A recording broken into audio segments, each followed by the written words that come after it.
Assalamualaikum warahmatullahi wabarakatuh. Perkenalkan, nama saya Munawir Al-Adsy dari Prodi Ilmu Al-Quran Tafsir, Fakultas Usuluddin Adab dan Dakwah, IAIN Langsa. Baiklah, di sini saya akan mereview sebuah jurnal yang berjudul Fungsi Sistem Indera Manusia, Perspektif Sains Terintegrasi Al-Quran dan Hadis. Jurnal ini saya ambil daripada Journal of Islamic Education, yang merupakan jurnal daripada Universitas Islam Negeri UIN Sumatera Utara, yaitu di Jalan Willem Iskandar, PSR, Medan, Indonesia. Adapun yang pertama, volume dan halaman yang dipakai. Yang pertama, jurnal ini memakai volume 6 dan nomor 2 November 2021. Adapun penulis daripada jurnal ini yaitu Ida Yustika Siregar, Indayana Febriani Tanjung, Siti Maisarah. Keyword daripada jurnal ini yaitu Function of Sensei System Science, the Quran and Hadith.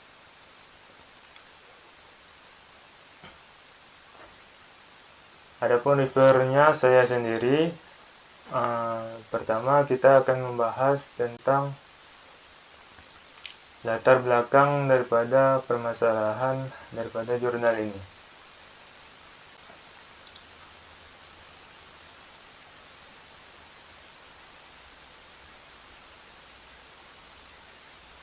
Nah, pada pendahuluan di sini disebutkan bahwasanya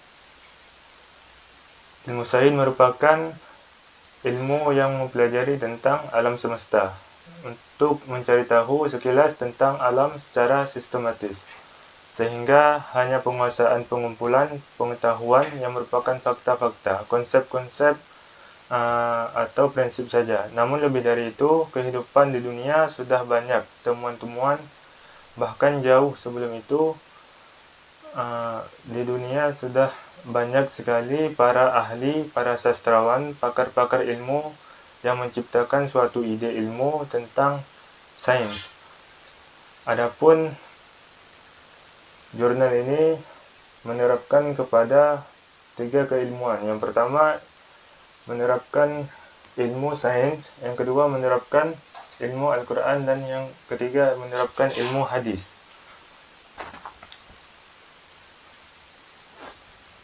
Adapun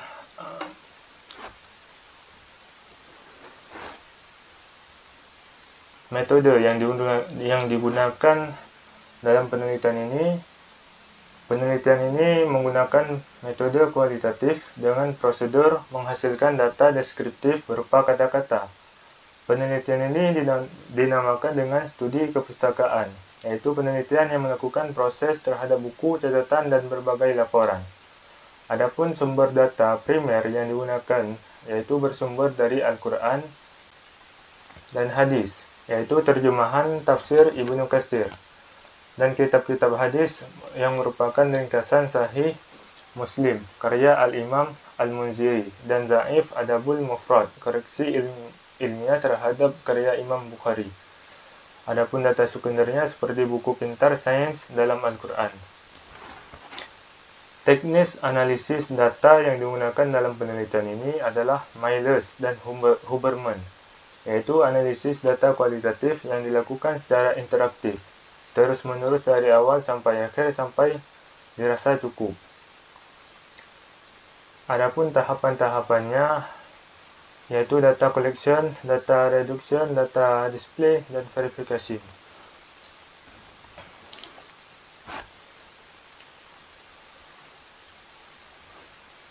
Untuk temuan dan pembahasannya sendiri, jurnal ini yang pertama mengangkat tentang fungsi sistem indera menurut sains modern, di mana disebutkan bahwasanya Beberapa alat indera seperti mata, telinga, dan lidah, serta kulit dikenal sebagai panca indera yang merupakan alat pemasukan data ke otak.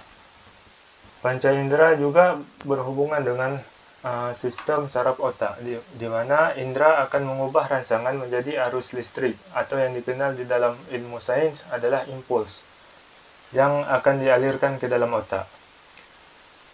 Misalkan saja seperti indera pendengaran ataupun telinga. Indera pendengaran merupakan suatu alat untuk menerima getaran yang berasal dari benda yang bergetar dan memberikan kesan suara.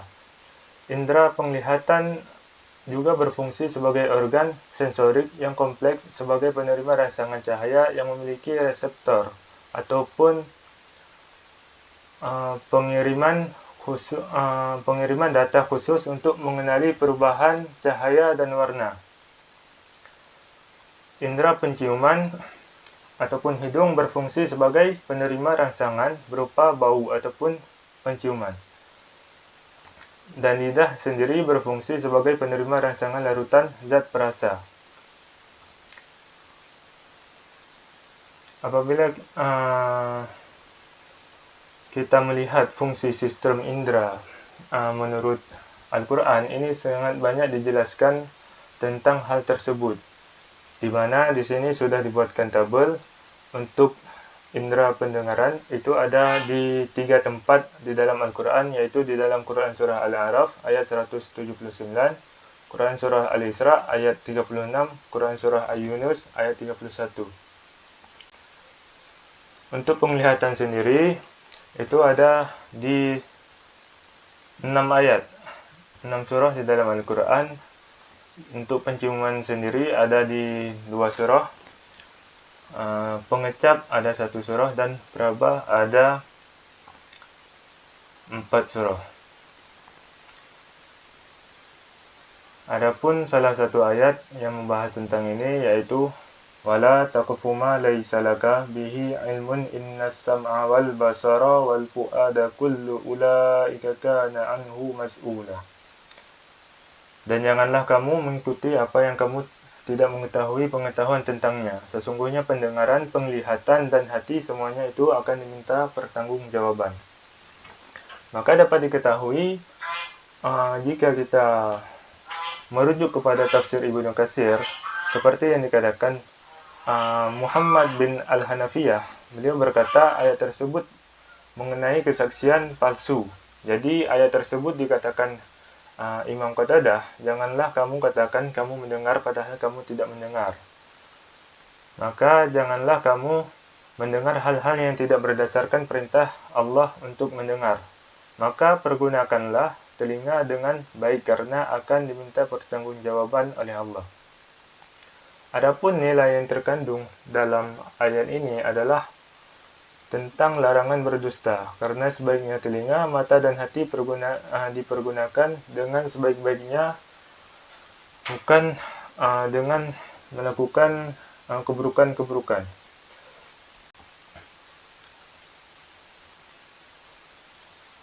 Adapun di dalam Quran Surah Al-Isra ini, itu bertemakan tentang panggilan fitrah. Dalam artian, perintah dan larangan dari Allah pasti ditujukan kepada manusia yang memiliki akal yang sehat dan fitrah yang masih hidup. Jelas bahwa telinga merupakan fitrah dari Allah yang diperuntukkan dalam menjalankan panggilan dari Allah. Adapun indera penglihatan diketahui terdapat 6 surah yang ada dalam tabel tadi yang dibahas di atas.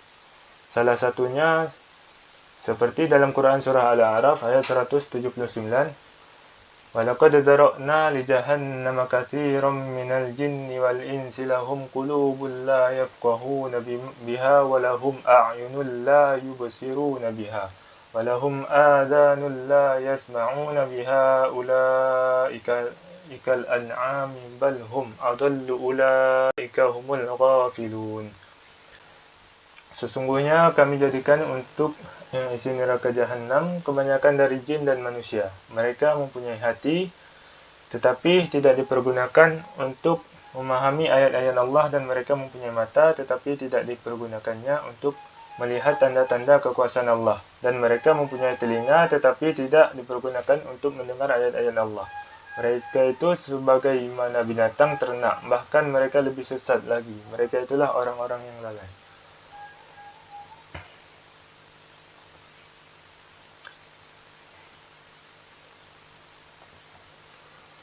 Baiklah, selanjutnya kita akan membahas tentang kelebihan dan kekurangan daripada jurnal ini.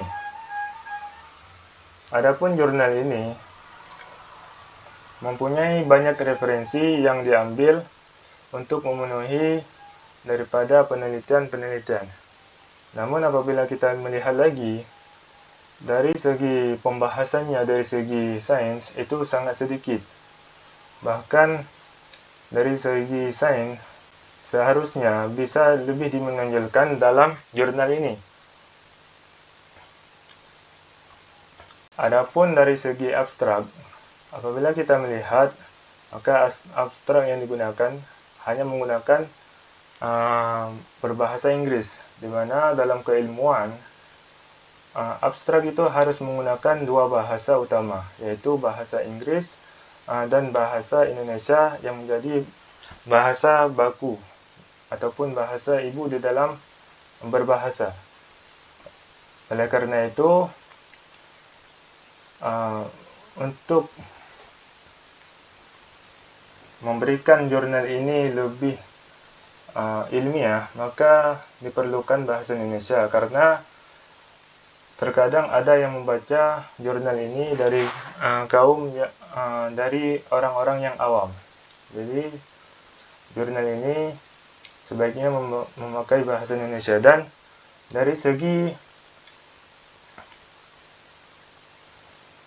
rujukan sendiri, jurnal ini masih kurang dalam hal menggunakan pengumpulan data yang diambil dari sebuah penelitian.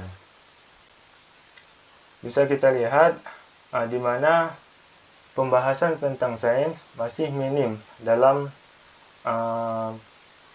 pembahasan artikel ini. Dan penulisan daripada artikel ini masih berbeda dengan penulisan ataupun tata letak penulisan artikel pada umumnya, di mana penulisan ini tidak menggunakan penulisan yang baik seperti Times New Roman, sehingga penulisan ini dianggap kurang relevan dalam hal penelitian. Mungkin hanya sekian yang dapat saya review tentang hasil jurnal ini. Mudah-mudahan dapat bermanfaat bagi semuanya. Kami akhiri dengan Assalamualaikum warahmatullahi wabarakatuh.